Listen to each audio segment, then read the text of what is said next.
Hello नमस्कार दोस्तों, हमारे चैनल में आपका स्वागत। हम आपको बहुत ही महत्वपूर्ण जानकारी देने वाले हैं अतिथि शिक्षकों के नियमितीकरण को लेकर।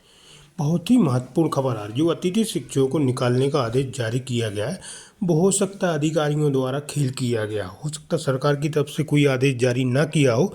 ये अपने मनमाने तरीके से अतिथि शिक्षकों को निकाल रहे हैं, ठीक है। जबकि सरकार की तरफ से अभी तक कोई भी ऐसा ऑफिशियल आदेश जारी नहीं किया गया है कि अतिथि शिक्षकों को निकाला जाएगा। जबकि अनुबंध 12 माह करने के लिए बोला गया था शिवराज सिंह चौहान जी के द्वारा, और मोहन यादव जी के द्वारा भी अभी तक कोई ऐसा आदेश जारी नहीं किया गया है। तो हो सकता है अधिकारियों की उपज हो जिससे अतिथि शिक्षकों को बाहर निकाला जा रहा है। तो बहुत ही महत्वपूर्ण खबर है जिसके संबंध में विस्तार से मैं जानकारी देने वाला हूँ। अतिथि शिक्षकों का क्या कहना है नियमितीकरण को लेकर, और अतिथि शिक्षक नेशनल मीडिया में क्या बात कर रहे हैं, और उनका क्या प्लान है आगे का, इसको लेकर पूरी विस्तार से मैं जानकारी देने वाला हूँ। और ये चौथा पार्ट है जिसमें अतिथि शिक्षकों के बारे में विस्तार से मैं जानकारी दूंगा। 3 पार्ट्स बना चुका हूँ, ये चौथा पार्ट से लास्ट पार्ट से, जिसमें द लपेटा ने अतिथि शिक्षकों का मुद्दा उठाया और अतिथि शिक्षकों के नियमितीकरण के ऊपर बात की गई। तो इन्होंने बोला सरकार तक हम आपकी बात पहुंचाएंगे, और अतिथि शिक्षकों के मन की मंशा जानी गई, क्या कहना चाहते हैं अतिथि शिक्षक, वो बात भी सरकार तक पहुंचाएंगे। तो अब वीडियो में बने रहे, वीडियो पूरा देखें। वीडियो अच्छा लगे तो लाइक और चैनल को सब्सक्राइब बिल्कुल नहीं। जी, राजगढ़ से। मनोज भाई, क्या लगता है आपको? वहां पर आपके स्थानीय जनप्रतिनिधि होंगे, वहां भी तो बात होती होगी, वो क्या कह रहे हैं?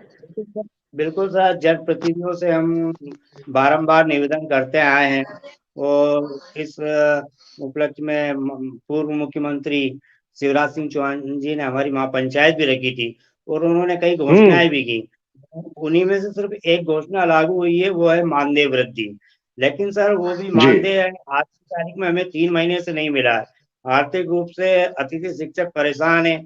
और उसके साथ हमारी एक और मांग थी जो शिवराज सिंह चौहान जी ने पूर्ण करने का वादा किया था, लेकिन वो भी पूर्ण नहीं हो पाया है। वो था हमारा 12 माह का कार्यकाल को मतलब नियमित करने का, वो भी नहीं हो पाया है। अब हम सरकार से यही चाहते हैं कि वो हमारी 12 माह का सेवाकाल पूर्ण रूप से करे, वो आगामी भविष्य में विभागीय परीक्षा के लिए मतलब अग्रसर हो। ये हमारी बिल्कुल बिल्कुल मुख्यमंत्री जी से हमारा ये निवेदन है सर। पर बिल्कुल, ऐसा कुछ हमारी हो नहीं पूरी पा रहा कोशिश है सर, हमारी सक्सेना जी, हमारी पूरी कोशिश है कि सारी बातें नए मुख्यमंत्री तक पहुंचे। खान साहब भी हमारे साथ जुड़े थे, कार्यकारी अध्यक्ष है खान साहब। मैं हेमंत से कहूंगा, मेरे सहयोगी से, खान साहब को एक बार स्क्रीन पर ले आए।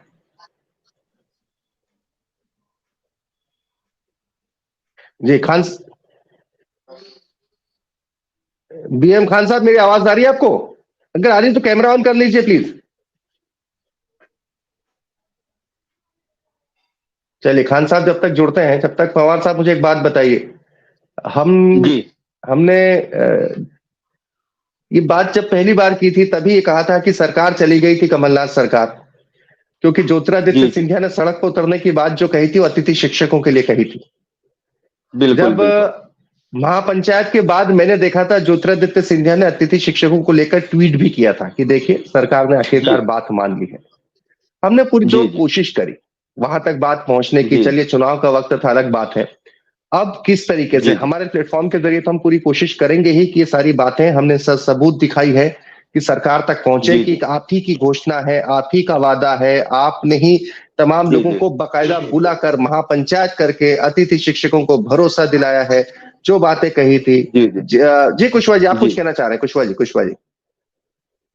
जी जी सर, मैं ये कहना चाह रहा हूँ कि जैसे मान लीजिए पूरे मध्य प्रदेश में 30 से 40 हजार शिक्षक जो है उच्च प्रभार में आए हैं। अब मान लीजिए 40,000 अतिथि शिक्षक बाहर हो जाएगा तो बड़ा हुआ मानदेय किसको देंगे? हमें ये समझ में नहीं आ रहा है सर। नहीं, वो असल में वो सारी घोषणाएं समग्रता में थी, टोटलिटी में थी। खान साहब हमारे साथ जुड़ चुके। खान साहब, मुझे अच्छे से याद है, पहली दफा जब जुड़े थे तब भी हमारे आपके साथ जुड़े थे हम, और यही बात हुई थी तब से लेकर अब तक। और आपको लगता है इसमें अधिकारियों ने कुछ खेल किया है? सरकार की मंशा कुछ और होगी, अधिकारियों ने खेल कर दिया? ये सर, मैं आपके चैनल के माध्यम से बताना चाहता हूँ, अधिकारियों ने खेल तो किया है। हमारी 2 सितंबर को जो महापंचायत हुई थी, महापंचायत में घोषणा की गई थी कि आपको हर माह की 10 तारीख से लेकर 5 तारीख तक आपको मानदेय दिया जाएगा। आज 4 माह हो गए, 4 माह में 1 महीने का भी हमें मानदेय नहीं मिला है। दूसरी बात ये है कि सीएम साहब ने ये कहा था कि हम आपकी विभागीय परीक्षा लेके आपको नियमित शिक्षक बनाएंगे, उसका भी कोई असर नहीं। दूसरी बात ये है, आपका 1 साल का अनुबंध किया जाएगा। 1 साल के अनुबंध तक आज तक कोई आदेश नहीं। अभी ट्रांसफर प्रमोशन से हमारे हजारों साथी बाहर हुए हैं, तो डबल मानदेय जो हुआ था वो डबल मानदेय किसको मिलेगा? किसी को नहीं मिलेगा। जैसे जैसे ट्रांसफर से शिक्षक आ रहे हैं, हमारे अतिथि शिक्षक बाहर हो रहे हैं, जब उनको उसका लाभ मिलेगा ही नहीं तो फिर महापंचायत से हमें कौन सा लाभ है? फिर भी हम सरकार से गुहार लगा रहे हैं, निवेदन कर रहे हैं, हाथ जोड़ रहे हैं, हमारे अतिथि शिक्षक जो बाहर हुए हैं उनको कहीं ना कहीं जो रिक्त पद है उन पर समायोजित किया जाए। ये बिल्कुल बहुत जरूरी है। पवार साहब जी, आपके पास कोई डाटा अभी तक कितने लोग बाहर हो चुके हैं? लगभग 30,000 जो इनके जो प्रमोशन हुए हैं उससे लगभग हमारा एक अनुमानित है, अब एग्जिट तो नहीं है, पर 30,000 के लगभग हमारे साथी बाहर हो रहे हैं।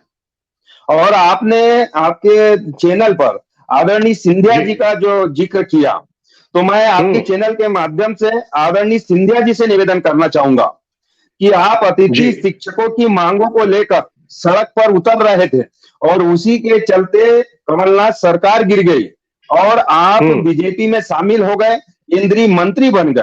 अब मैं चाहता हूं कि माननीय ज्योतिरादित्य सिंधिया जी का एक दायित्व बनता है कि वो पहल करें और अतिथि शिक्षकों के प्रतिनिधि मंडल को सरकार से के साथ बिठा लें और जो अतिथि शिक्षकों की जो मांगे हैं उन्हें पूर्ण करने में माननीय सिंधिया जी पूरा अपना सहयोग करें। तब हम मानेंगे कि आपने रियल में अतिथि शिक्षकों की लड़ाई के लिए जो आपकी पार्टी थी उसका साथ छोड़ा और आप हमारे अतिथि शिक्षकों के साथ हैं। हम जब मानेंगे जब हमारे वो खुद पहल करे कि हमें सरकार के साथ बिठा ले और हमारी मांगों को मनवाने में अपना सहयोग पूरा करे।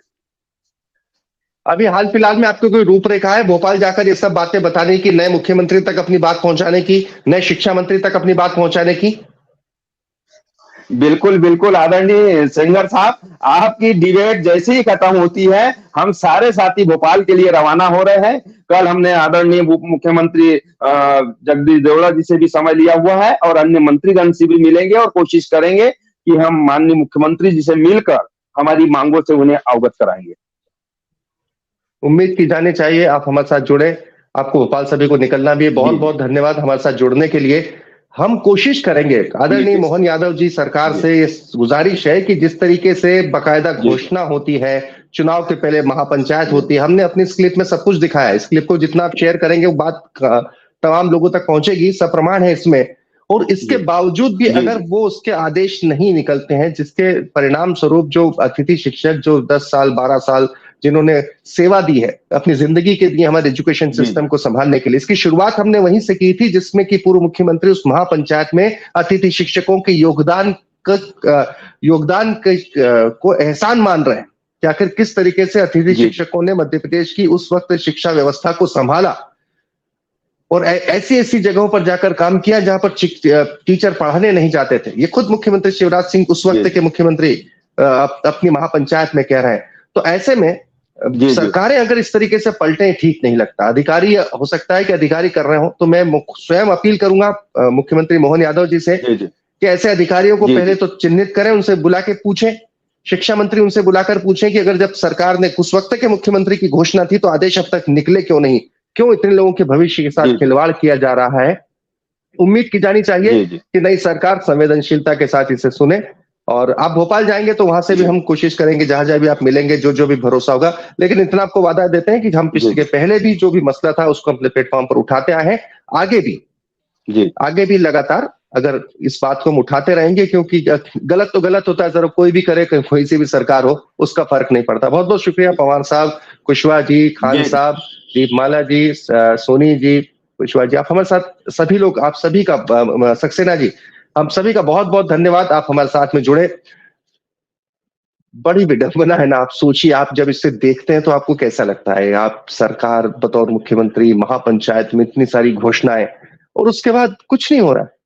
अब देखना है कि मोहन यादव क्या मिसाल प्रस्तुत कर पाते हैं इस मसले पर।